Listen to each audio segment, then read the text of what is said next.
Sark has finally done it. He pulls out a signature victory against one of the best programs in college football, 34-24, the win for Texas as they knock off Nick Saban and Alabama. Are they back? I know that's a joke. I know that that's a commonly joked about thing for Texas, and that's the thing that's going to be brought up time and time again this week. But in all seriousness, that win is critical for the life of this program. For the 2023 season, it's amazing for them to get this win in week 2 to then carry that momentum into the rest of the season as they hope to win a Big 12 championship game and knock past any other opponents that are on their schedule. That was the hardest team that they were going to face. Maybe Oklahoma, but that was the hardest team that they were going to have to face. The hardest situation that they were going to have to handle going on the road to play at Alabama. But for the long-term outlook of this Texas program, that was significantly impactful.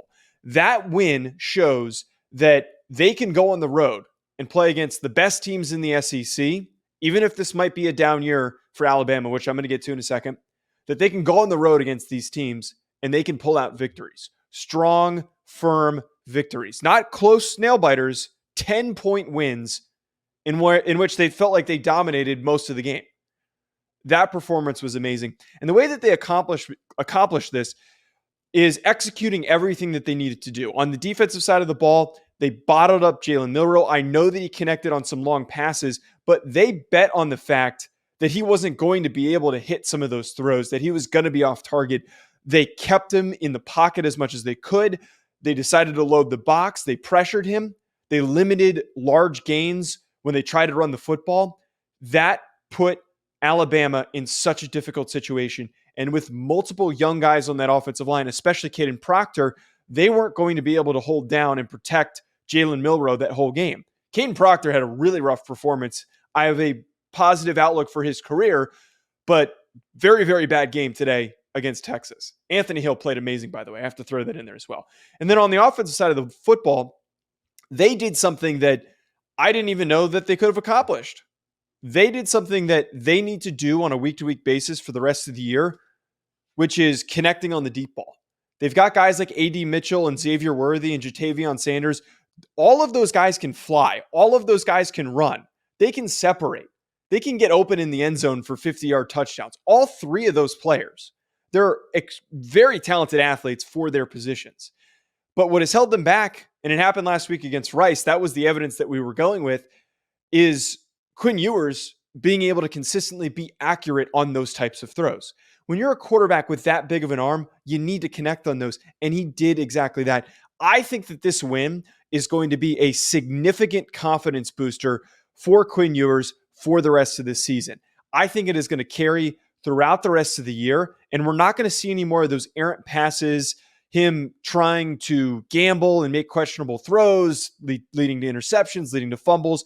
I think a lot of that is going to be in Quinn Ewers' past. He's not going to be perfect the rest of the year. I'm not going to say he's going to win the Heisman Trophy. I'm not going to go that far just yet. It was only the second game of the year.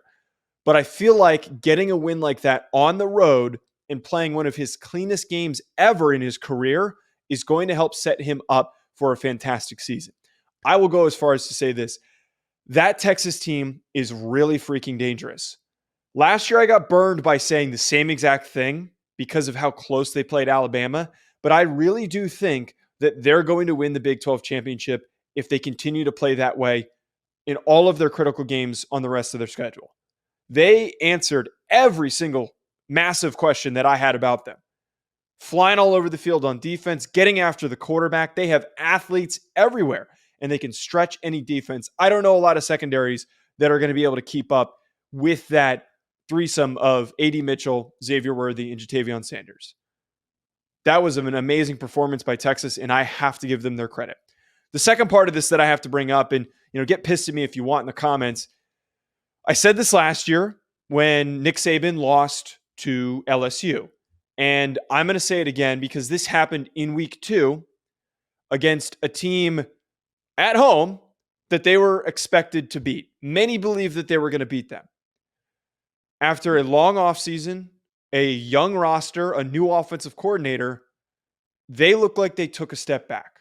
That was a big reason why I was unwilling to put Alabama high in my top 10. And I was just proved why. I wanted to see how they were going to play in this game, and they failed to show up. They made a lot of great plays. Jalen Milroe had a bunch of nice long passes that he completed. Defensively, they had a couple of decent plays, but they are not the same Nick Saban team that we're used to seeing. It is too young, and Jalen Milroe, I'm sorry, cannot be enough of a threat as a passer to keep them alive. That is going to be a 3-loss Alabama team. They're going to finish the year with 3 or so losses. I know that this is a questionable thing to say, and a lot of people get upset when you make this statement, but I really do think that Nick Saban is on the downturn. The guy is in his 70s. It shouldn't be unexpected that a coach that has been around as long as he has, that has accomplished as many things as he has, he's the greatest coach of all time. But naturally, other guys are going to pass you. He wasn't going to remain the top dog. That top recruiting class that they signed last year is nice, but as we saw, that doesn't win them football games this season. Alabama is going to continue to regress. I don't know at what rate just yet, but that is pretty good proof that they are going to continue to regress. Make sure you check out BetOnline for all of your sports betting needs. For anything that I do betting related, I go on over to betonline.ag and I use promo code BELIEVE50. BetOnline has all of the latest updated odds for the NFL and college football seasons. Anything you need, whether it's futures, live in-game betting, no matter what, your football betting needs are met at BetOnline. And again, make sure you use that promo code BELIEVE50, BLEAV50 to get a 50% welcome bonus on your first deposit. BetOnline, where the game starts.